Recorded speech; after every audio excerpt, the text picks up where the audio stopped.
Look at your room for a second. That dusty notebook, the online course you never finished, the guitar you promised yourself you'd practice, and suddenly a quiet thought appears. Why can't I just stick to one thing? That thought hurts more than people admit, because somewhere along the way you learned that focus means choosing one path and deleting all the others. And if you don't, something must be wrong with you. Psychology says otherwise. What feels like inconsistency is often a sign of a nervous system that adapts fast. Your mind doesn't settle easily because it's always scanning, always learning, always connecting. The world keeps telling you to dig one deep hole, but your brain keeps walking around the field, and that creates shame.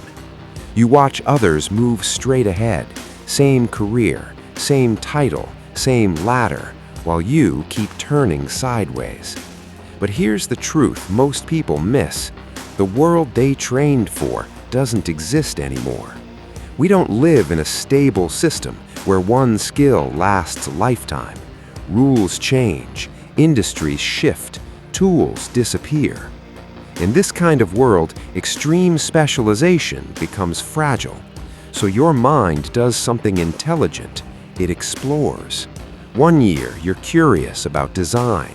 Another year, it's fitness, then writing, then something completely random. To outsiders, it looks messy.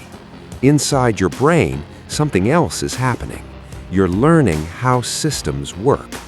Psychology calls this cross-connection. You don't just repeat old solutions. You combine ideas that were never meant to meet. That's how new thinking is born. You feel like an imposter because you're not the best at one thing, but your strength was never depth alone. It's synthesis. The real problem isn't curiosity, it's exhaustion. Because trying to be everything at the same time will burn anyone out. Here's the shift that changes everything. You don't need to do all your interests at once. You move through them in seasons. One season builds stability, another feeds curiosity, another quietly prepares the future. Nothing was wasted, nothing was random. Even nature works this way. Systems survive not by perfection, but by backup options. If one path fails, another takes over. Your many interests aren't confusion, they're insurance. So stop calling your unfinished projects failures. They were chapters, training grounds, versions of you learning how to adapt. You were never meant to be just one thing. You were meant to connect worlds. And one day, it all makes sense.